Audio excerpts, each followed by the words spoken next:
2017년 국내 연구에 따르면 사각턱 보톡스를 한 번 맞은 경우에도 6개월 뒤에 근육 부피가 줄어드는 과정에서 턱각 부위 뼈 피질이 약간 얇아지는 변화가 좀 관찰됐다는 보고가 있었어요. 보톡스는 많이 맞을수록 좋은 시술이 아닙니다. 처음부터 욕심을 내서 많이 맞기보다는 단계적으로 진행하시면 변화를 지켜보는 게 훨씬 자연스러울 수 있습니다. 여러분, 보톡스 하면 어떤 게 먼저 떠오르세요? 주름이 펴진다, 얼굴이 갸름해진다 이런 얘기 많이 들어보셨을 거예요. 그런데 의외로 보톡스의 출발점이 독소였다는 사실을 알고 계셨나요? 처음 보톡스가 세상에 알려진 건 19세기 초 독일에서였습니다. 소세지를 먹은 사람들이 마비 증상을 보이면서 연구가 시작됐는데 이걸 보툴리즘이라는 식중독이라고 불렀어요. 여기서 발견된 세균이 분비하는 독소가 바로 우리가 아는 보툴리늄 톡신입니다. 이름도 라틴어로 소세지를 뜻하는 단어에서 유래했죠. 이후 연구를 통해 이 물질이 신경 신호를 막는다는 사실이 밝혀졌고 그게 오늘날 보톡스의 시작이 된 겁니다. 그런데 여러분, 처음부터 미용 목적으로 이 보톡스가 쓰였던 건 아니에요. 처음에는 사시 같은 안과 질환 치료에 사용됐고 이후 근육 경련 환자에게도 쓰이면서 안정성과 효과가 입증됐습니다. 그러다 우연히 이 눈 주위 근육을 치료하던 중에 주름이 좀 펴지는 부수적인 효과가 발견되면서 미용 시술로 빠르게 확산되었습니다. 아시는 분들도 있으시겠지만 대표적인 사례가 바로 쌍둥이 연구예요. 한쪽 쌍둥이는 13년 동안 꾸준히 보톡스를 맞았고 다른 한쪽은 단 2번만 맞았는데요. 결과는 꽤 극적이었습니다. 꾸준히 시술한 쪽은 이마와 미간 주름이 훨씬 덜했고 웃을 때 생기는 눈가 잔주름도 거의 없었어요. 반면에 시술을 하지 않은 쪽은 깊은 주름이 자리 잡아서 실제보다 나이가 좀 더 들어 보였죠. 두 사람의 생활 습관은 거의 비슷했기 때문에 차이는 보톡스의 장기적인 효과로 해석할 수 있었습니다. 이 연구의 의미는 단순히 시술 직후 효과가 있다는 걸 보여준 게 아니라 수년에 걸친 변화를 기록했다는 데 있습니다. 게다가 쌍둥이라는 동일한 조건에서 비교를 했기 때문에 설득력이 훨씬 컸고 지금도 보톡스의 장기 효과를 설명할 때 가장 많이 인용되는 사례로 남아 있습니다. 이 쌍둥이 연구를 바탕으로 한 후속 논문에서는 또 흥미로운 사실이 확인됐는데요. 꾸준히 보톡스를 맞은 쪽이 단순히 주름이 덜한 게 아니라 피부 자체가 더 건강해 보였다는 점이에요. 같은 나이인데도 한쪽은 동안으로 다른 한쪽은 더 나이 들어 보였던 이유가 바로 여기 있었습니다. 즉, 보톡스는 순간적으로 주름을 펴주는 효과에만 머무르는 게 아니라 꾸준히 관리하시면 노화 속도를 늦추는 데도 분명히 도움이 될 수 있습니다. 다만 시술을 중단하면 다시 주름이 깊어지고 시간이 지나면 보톡스만으로는 부족해져서 다른 시술이 필요해질 수 있다는 점도 꼭 기억하셔야 합니다. 그럼 보톡스는 어디까지 활용할 수 있을까요? 생각보다 그 범위가 점점 넓어지고 있어요. 이제는 단순히 얼굴의 주름을 개선하는 걸 넘어서 전신의 다양한 부위에 사용되고 있는데요. 이게 미용적인 목적뿐만이 아니라 치료적인 목적에서도 많은 도움이 되고 있습니다. 먼저 얼굴부터 살펴볼까요? 가장 흔하게 떠올릴 수 있는 건 얼굴 윤곽 개선이에요. 예를 들어서 사각턱 보톡스는 저작근, 그러니까 음식을 씹는 근육이 발달한 경우에 턱선을 부드럽게 만들어줍니다. 실제 연구에서도 이 턱선이 좀 정돈되고 턱 주변의 긴장이 줄어드는 효과가 확인된 바 있어요. 또한 이마나 미간, 눈가 주름은 보톡스 시술의 가장 대표적인 부위인데요. 주로 표정을 지으면서 생기는 동적 주름을 완화하는 데 효과적이죠. 덕분에 얼굴이 더 자연스럽고 어려 보이는 인상을 줄 수 있습니다. 특히 이 미간의 깊은 세로주름, 그리고 이마의 가로주름, 이 눈가의 잔주름은 많은 분들이 보톡스를 찾는 대표적인 곳인데요. 실제로 쌍둥이를 대상으로 한 연구에서도 눈가 주름이 장기간 보톡스를 맞은 쪽이 확실히 줄어든 결과가 확인되기도 했어요. 다음으로 많이 쓰이는 곳은 다한증 치료입니다. 땀샘에 보톡스를 소량으로 주사하면 교감신경의 자극을 차단해서 땀 분비가 줄어드는 원리를 이용한 건데요. 특히 이제 겨드랑이 다한증은 미국 FDA에서도 공식적으로 승인된 적응증입니다. 보톡스를 겨드랑이에 주입하면 몇 주 안에 땀이 눈에 띄게 줄어들고 효과가 보통 6개월 이상 유지된다고 알려져 있어요. 실제 임상 연구에서도 보톡스를 맞은 그룹은 땀의 양이 또렷하게 줄어들고 다한증 관련 불편함의 점수가 개선되면서 삶의 질도 좋아졌다는 결과가 보고되고 있어요. 겨드랑이뿐만 아니라 손바닥이나 발바닥 그리고 두피 다한증에도 응용되고 있어서 국소 다한증 치료에 널리 보톡스가 활용되고 있어요. 그리고 이제는 이 보톡스가 체형 개선 목적으로도 많이 쓰이고 있어요. 예를 들어서 이 승모근이 발달해서 어깨가 좀 넓어 보이는 경우 또는 종아리 알이 두꺼운 경우에 해당 근육에 보톡스를 시술하게 되면 시간이 지나면서 근육이 점점 줄어들면서 라인이 더 슬림해 보일 수 있습니다. 다만 이런 바디 보톡스는 근육의 주요 기능과도 관련이 있기 때문에 무리하게 급하게 많은 양을 쓰면 안 됩니다. 반드시 숙련된 의료진이 계획적이고 단계적으로 진행하는 것이 매우 중요해요. 실제로 저희 병원에서도 승모근이나 종아리 보톡스를 많은 분들이 찾아주고 계신데요. 본인의 어떤 근육량에 많지 않게 보톡스 양이 부족하면 효과가 없다는 분들도 있지만 보톡스 양이 본인의 근육보다 좀 많이 들어간 경우에는 승모근이 과하게 줄어들면서 목 쪽이 오히려 좀 뻐근하다든지 종아리 같은 경우에는 걷는데 좀 불편함을 느끼실 수가 있어요. 그래서 반드시 저희 병원같이 숙련된 의료진을 찾아주시는 게 매우 중요합니다. 마지막으로 한국에서 특히 인기 있는 시술이 바로 이 스킨 보톡스예요. 피부의 얕은 층에 보톡스를 아주 소량씩 여러 군데 나눠 주사하는 방식이 바로 이 스킨 보톡스인데요. 이 방법은 모공 축소, 과다 피지 조절, 피부 결, 톤 개선에 도움을 줄 수가 있어요. 또 피부 표면에 미세하게 주사하다 보니 땀샘이나 잔주름에도 영향을 줘서 피부가 한층 매끈해 보이는 효과를 기대할 수 있어요. 앞서 말씀드린 쌍둥이 연구 후속 결과에서도 꾸준히 보톡스를 맞은 쪽의 피부가 더 좋아 보였다는 점을 떠올려 보면 이런 효과와 연결지어 생각해 볼 수 있겠죠. 많은 분들이 또 가장 먼저 물어보시는 게 바로 이겁니다. 보톡스 한 번 맞으면 얼마나 가나요? 우선 보톡스 효과는 영구적이지 않습니다. 제가 환자분들한테 매번 말씀드리지만 피부과 시술 중에 영구적인 시술은 없어요. 보톡스도 마찬가지입니다. 시간이 지나면서 서서히 원래 상태로 돌아오게 되어 있죠. 개인차가 있지만 평균적으로 3개월에서 6개월 정도 지나면 보톡스가 막아줬던 신경과 근육 사이 연결이 다시 살아나면서 근육 움직임이나 땀 분비 같은 기능이 회복되게 됩니다. 그래서 원하는 효과를 꾸준히 유지하려면 정기적인 주기를 갖고 반복적으로 시술하는 게 필요합니다. 그럼 얼마나 자주 이 보톡스를 맞아야 할까요? 이건 시술 부위와 목적에 따라 좀 달라질 수 있어요. 주름 완화 목적이라면 사실 한 번만 시술해도 금방 변화를 느낄 수가 있어요. 보통 시술 이후에 길게 가도 일주일 이내로 효과가 나타나고 2주 정도 지나가면 가장 큰 효과를 볼 수 있습니다. 그래서 미간 주름이나 눈가 주름이 펴지는 걸 직접적으로 느끼실 수 있어요. 반면에 이 사각턱이나 종아리 보톡스처럼 근육의 크기 자체를 줄이는 목적이라면 조금 달라요. 물론 한 번 시술로도 효과를 보지만 일정 주기 간격으로 2번에서 3번 이상 반복했을 때 근육이 더 뚜렷하게 줄어드는 변화를 볼 수 있어요. 실제 연구에서도 한 번 맞은 그룹보다 2번 맞은 그룹에서 근육 감소 효과가 더 확실하게 나타났다는 보고들이 있어요. 즉 반복 시술할수록 근육이 줄어드는 효과가 누적된다고 이해하시면 됩니다. 다만 너무 자주 맞으면 보톡스에 대한 내성이 생길 위험이 있을 수 있으니 권장 주기를 지키면서 시술을 받으시는 게 중요합니다. 여기서 환자분들이 또 자주 하시는 질문이 있어요. 국산과 수입산 보톡스는 뭐가 다를까요? 병원 상담을 받아보셨다면 수입산은 아무래도 가격이 좀 더 비싸고 국산은 상대적으로 가격이 좀 합리적이라는 설명을 들어보셨을 텐데 단순히 이게 수입 비용 때문만은 아니에요.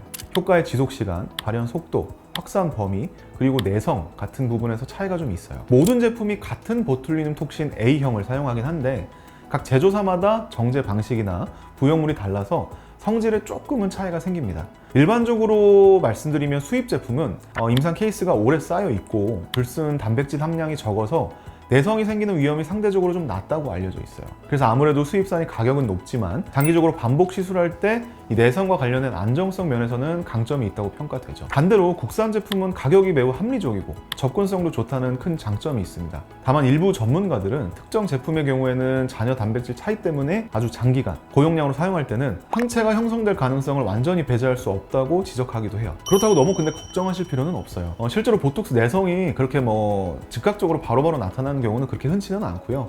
대부분은 적절한 용량 조절과 제품 선택으로 예방이 가능해요. 그리고 A라는 보톡스에 내성이 생겨서 더 이상 효과를 보기 어려우신 분들은 바로 다음 제품인 B라는 제품으로 하시면 얼마든지 보톡스 효과는 보실 수 있기 때문에 너무 걱정 안 하셔도 돼요. 수입산은 장기적인 안정성과 내성 관리에서 유리하고 국산은 가격과 접근성 면에서 장점이 있는 거죠. 결국 어떤 제품을 선택할지는 개인의 상황과 목적에 맞게 전문가와 상담을 해서 결정하는 게 가장 중요합니다. 자, 여기까지 보톡스의 효과와 지속 기간 그리고 제품의 차이를 살펴봤는데요. 아마 우리 시청하시는 분들이 지금 가장 궁금해하실 부분은 바로 이거일 겁니다. 그럼 이렇게 반복해서 맞아도 괜찮을까요? 부작용은 없을까요? 사실 보톡스를 떠올리면 가장 흔하게 많은 분들이 오해하는 부분이 바로 이거죠. 맞으면 표정이 굳는다더라, 표정이 이상해진다더라, 이런 말씀을 많이들 하시는데 제가 결론부터 말씀드리면 보톡스가 표정을 완전히 없애는 건 아니에요.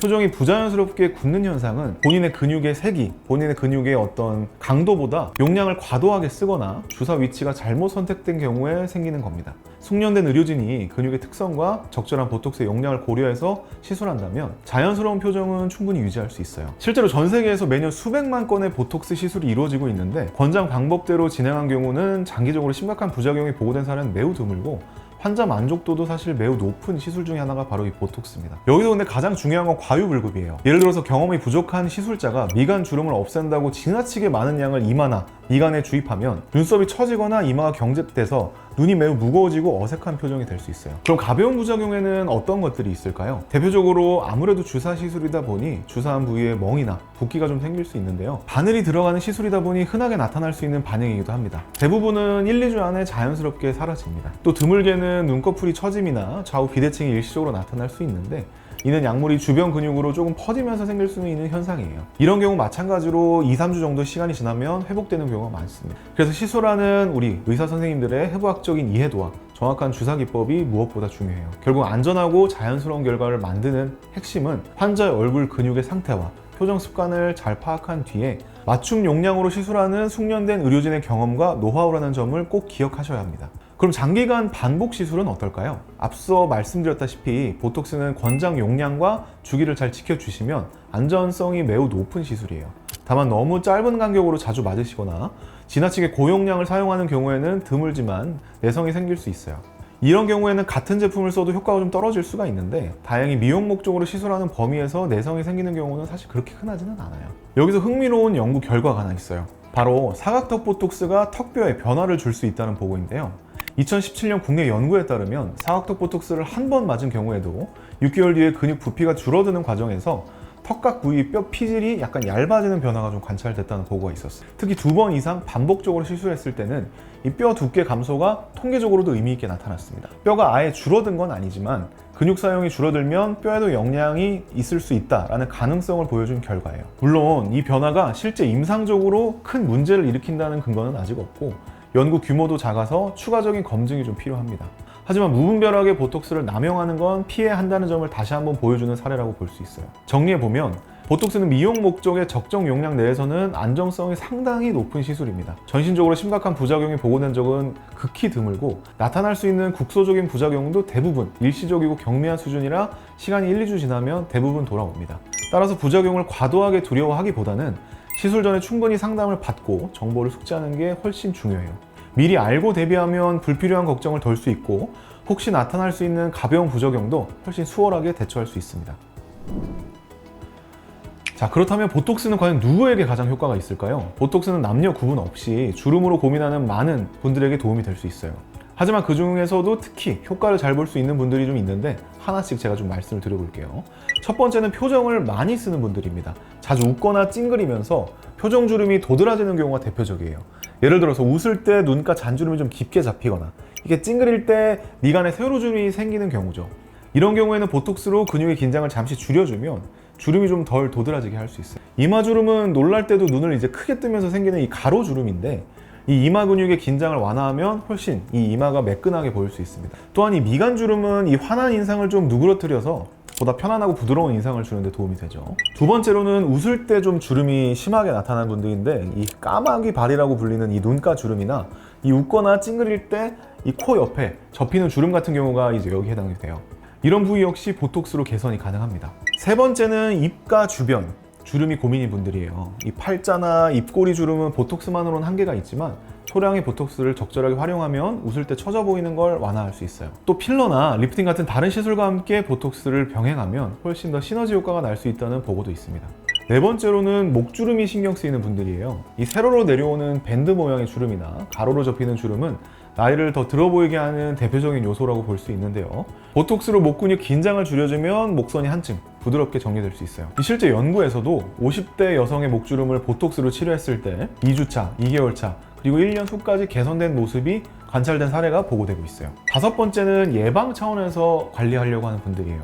아직 주름이 깊지 않은 20대나 30대라도 표정 주름이 완전히 자리 잡기 전에는 미리 관리 차원에서 보톡스를 맞는 경우가 매우 많습니다. 앞서 말씀드린 쌍둥이 연구에서도 꾸준히 보톡스로 관리한 쪽이 그렇지 않은 쪽보다 장기적으로 노화 속도가 늦춰지는 결과가 확인됐어요. 추가로 사진을 찍을 때 주름이 유난히 좀 신경 쓰이시는 분들이라든지 자연스럽게 어려 보이고 싶은 분들에게도 보톡스는 좋은 선택이 될 수 있어요.